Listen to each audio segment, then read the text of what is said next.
todos, es tu prima favorita, Bobby here, and I just like to talk.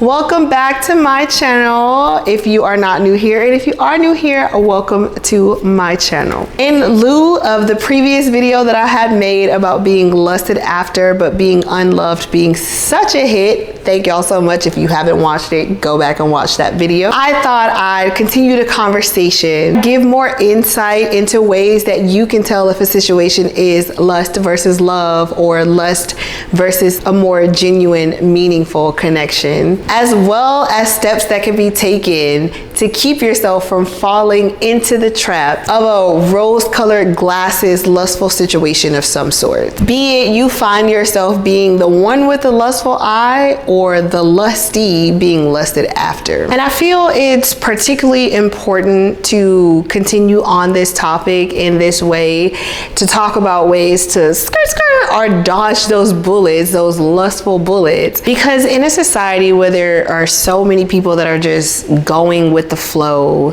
and just living life in love versus actually experiencing life, all that it has to offer, and experiencing and building and creating genuine and deep connections with other people romantically. Those of us wanting to do the latter, we gotta stick together because we still believe in love after love. So with that still believing, we've got to talk about it and how to not find ourselves in those positions on either side if we know that something deeper is truly what it is that we want. So let's start off with a couple of handy dandy definitions. So the way that we can define lust is a strong, often fleeting physical attraction and or sexual desire, versus the way that we define love as a deeper, more emotional connection that involves care, respect, and commitment. So some signs of lust could be physical attraction over an emotional connection. These interactions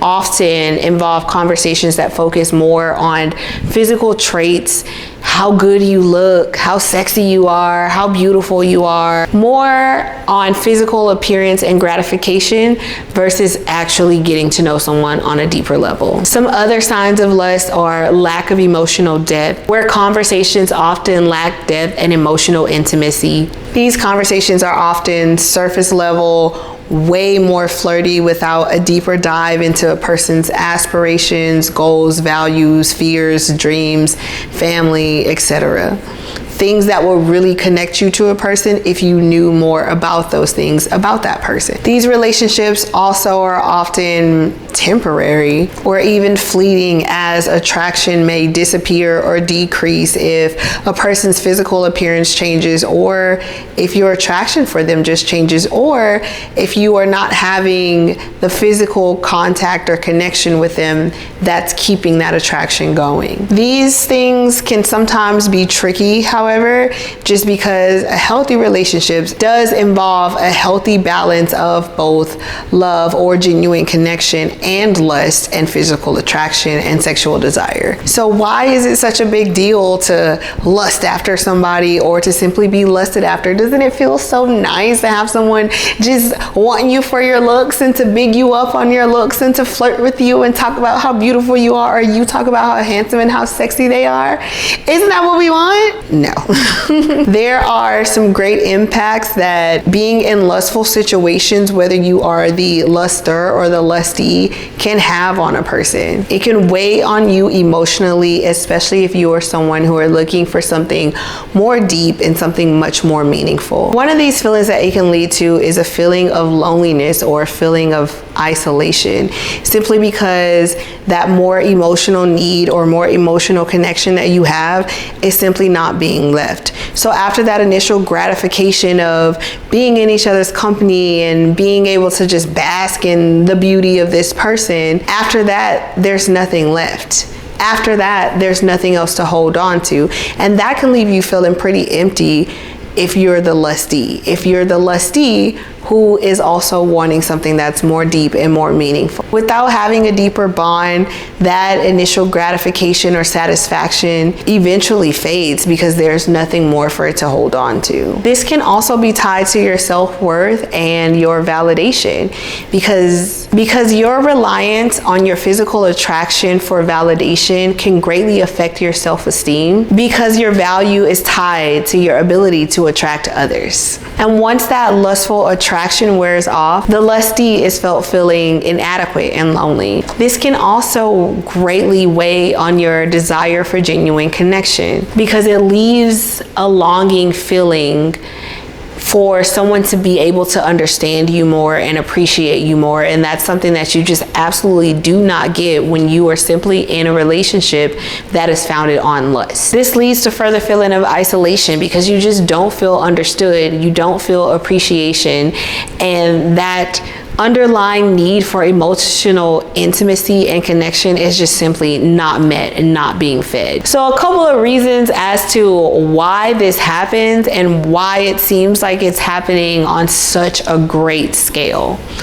We're human beings, right? We like to look at things. We like pretty things. We like handsome things. We like, oh, que chola, que guapa, que belleza, right? It's also this big push in media, social media, in our entertainment on looks. There's this big pressure to be beautiful or be handsome or look good. There's so much emphasis on physical attraction from your IG baddies to your celebrities to your everyday people, just trying to mimic that, right? Even down to the fitness girlies on IG and TikTok. Like, there is so much placed on physical attraction that even the fit talk isn't even about fitness anymore. It's just about how good you look and how pretty your makeup looks at the end of your workout, which is a huge reason to get offline when you can. Unplug, just unplug. And sure, we can argue social media is not real life, but it is all around us and it affects you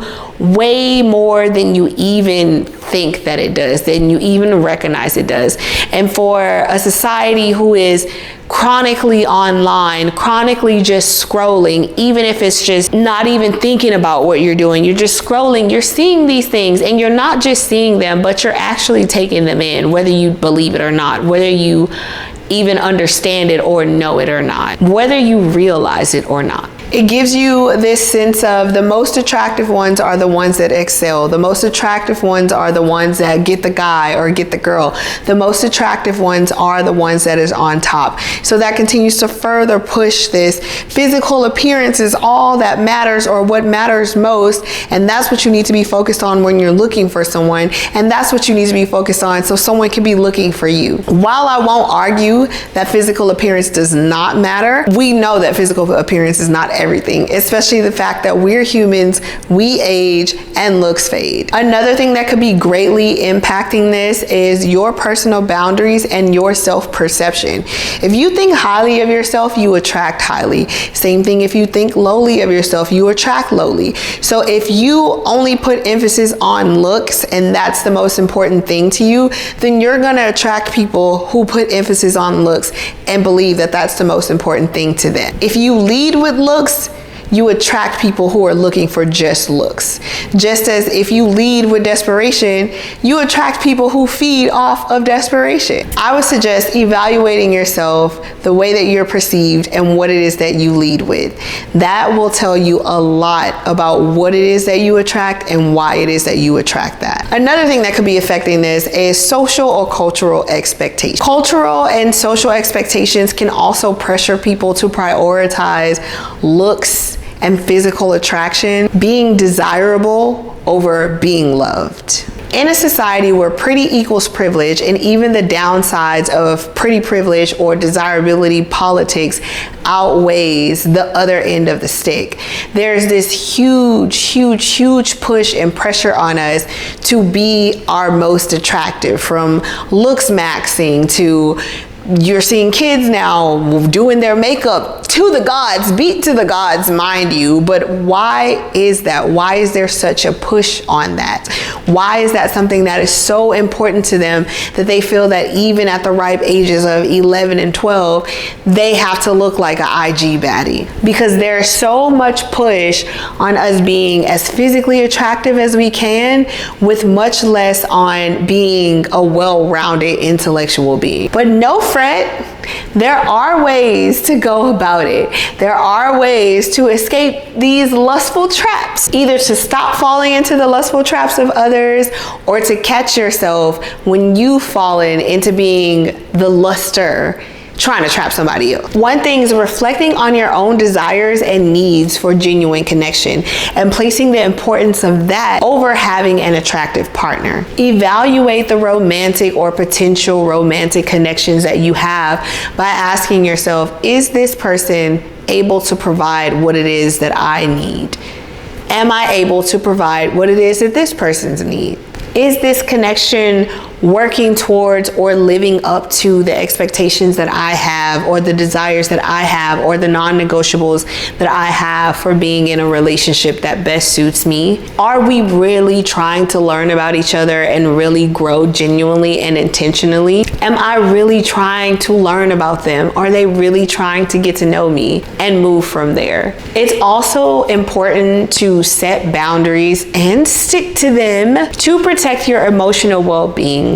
If you know that you want something more serious, then don't settle for anything that is outside of that. Going with the flow will not suffice for you if you're an active swimmer, just as swimming against the current will not suffice for you if you are just someone who's just here to float and coast. Be okay with saying no, no thank you, no gracias, hell no, whatever it is that you have to say if something isn't lining up to what it is that you want, or if you yourself know that you are not lining up to what it is that another person wants or another person deserves.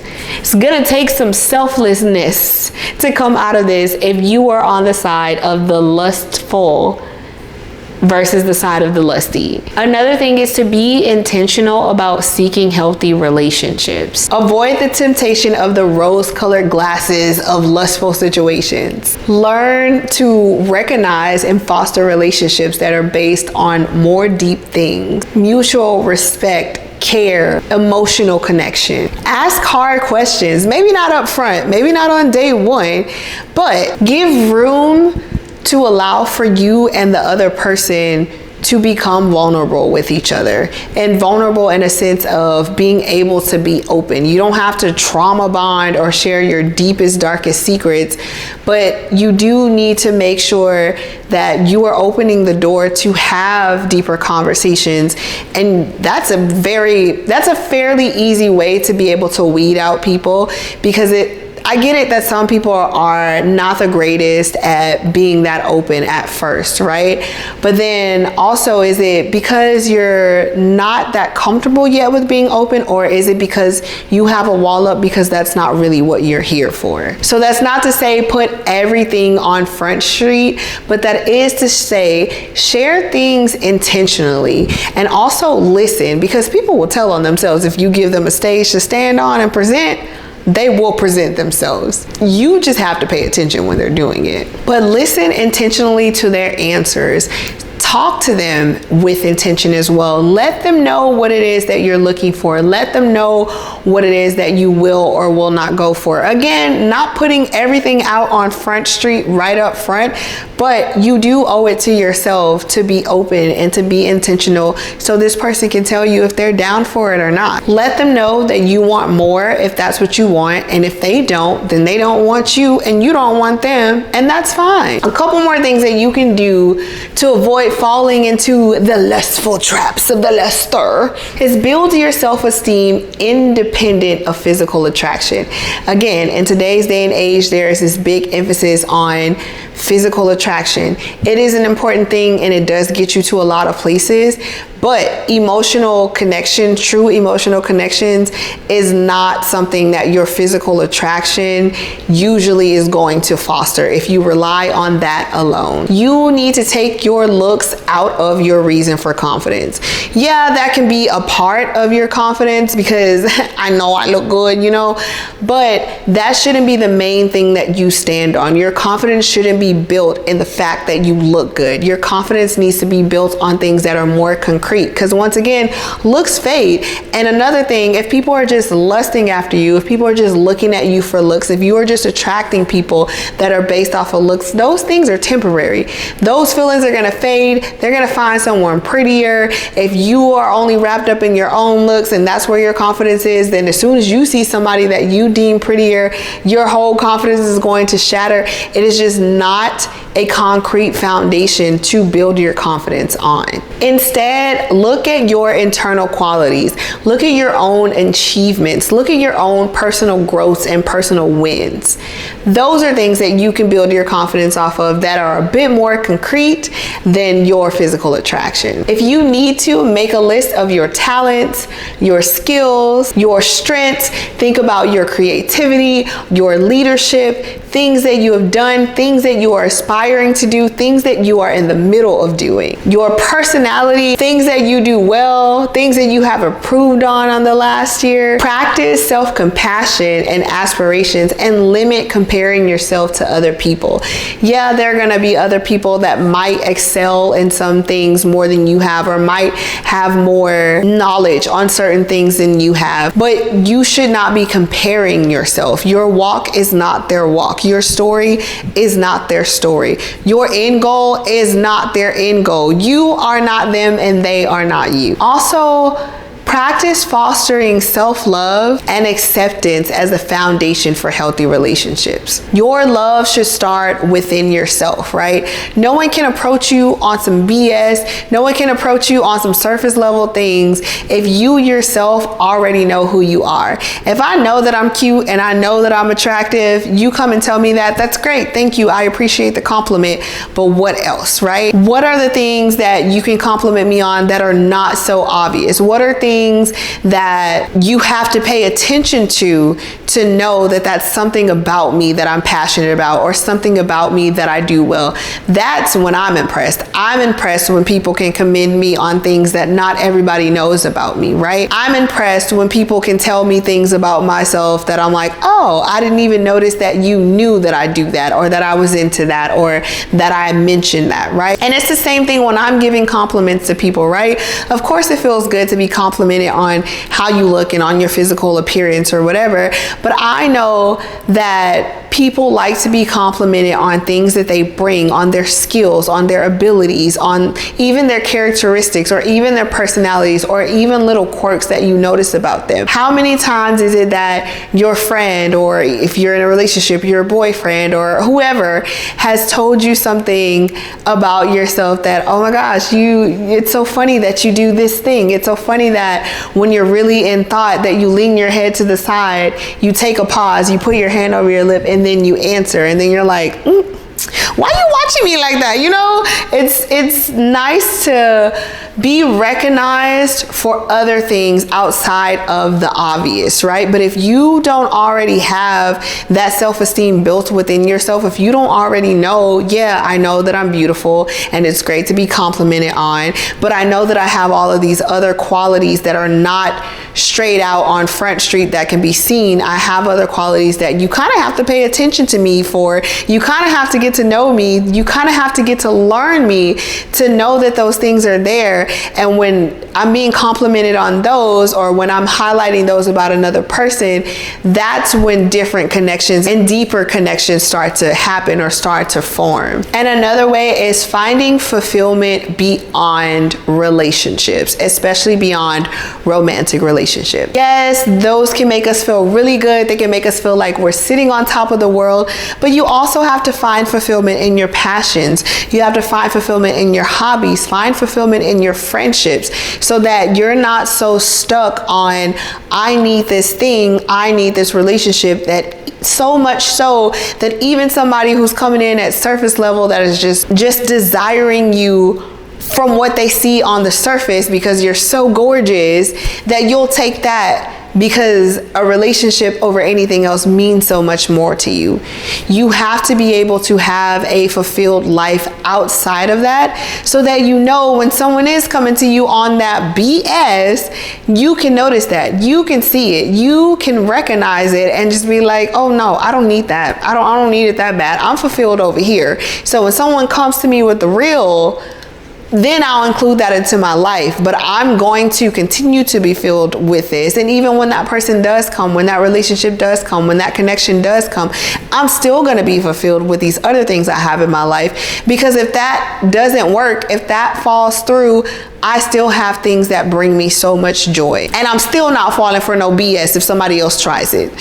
So in conclusion, and the way I can just wrap this up is just by saying, choose to care more, right? Choose to care more about yourself, about your desires, about what it is that you want, so that you are able to recognize, one, you are a person who deserves more than just being lusted after, right?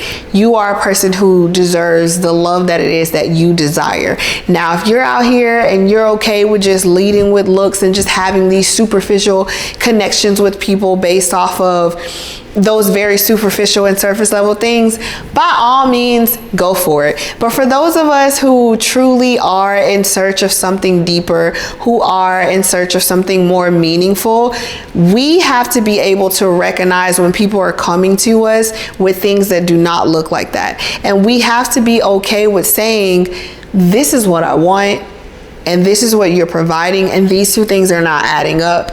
And I'm okay with saying no to it, because so many times we do find ourselves wanting connections with people so bad that we'll take a connection that's faulty, or we'll take a connection that's just based on lust. We'll take a connection that's just based on whatever string or thread that is hanging by for the sake of having a connection because we want one so bad. But once you're able to recognize these things about yourself, to be able to evaluate yourself, to be able to stand on your boundaries, to be able to find fulfillment within yourself and within other things, and know who you are and what it is that you want, you could just take that little string and you can put it somewhere else, because I don't want it. No lo quiero. No lo necesito. No lo quiero. And I'm good over it. And if you are on the other side, finding yourself being the lustful, and you're struggling not knowing how to look for more in other people or within yourself, I encourage you to take a step back and then take it one step at a time, right? Decide what it is that you truly desire out of a connection with another person. Because sometimes people find themselves being the lustful and not even realizing that they're doing it, right? We're human beings, we're complex as all get out. And sometimes we don't really know how to voice certain things that we want or certain ways that we feel. So we're thinking that it might be love, or it might be something deeper, and it is just lust. Or we're wanting it to be something deeper or something more, but we're finding ourselves just falling into, when I get around this person, all I can do is just compliment them on their outside, right? Because maybe I don't know them enough, or maybe I'm not well versed or socialized enough to really tell somebody how it is that I feel.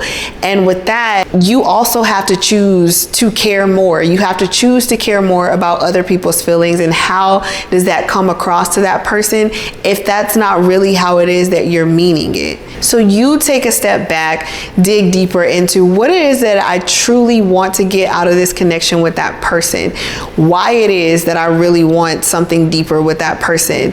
And then slowly but surely you'll be able to start to understand how it is that you're feeling, so that you can vocalize that to that person. And all in all, I just say, take off the rose-colored glasses. Take them off. But no, seriously, I know that it's not that simple. I know that, again, sometimes we want connections over what it is that we're actually seeing, over what it is that someone is actually showing us. And that's when we have to take accountability and responsibility in that right to say, no, I'm going to go inward, and I'm going to figure out what it is that I truly want, and what it is that I truly need, how it is that I truly see myself, I perceive myself, what am I telling myself, what am I attracting, so that I'm able to recognize That's not it. That's not it. That might be it. That's it. And that's it. But anyway, I hope that made sense. I was kind of rambling. Feel free to like, comment, share, subscribe. Continue to share your stories because I really have been enjoying having the conversation about love versus lust over on my other video. So again, if you haven't checked that out, please go check that out. The struggle of being lusted after but unloved, something like that. Go ahead and check it out. Hit that like button on that video. Hit that like button on this video. Subscribe to your prima favorita. Bobby here. Thank you for joining me today on my channel, and I will see you next time. Bye.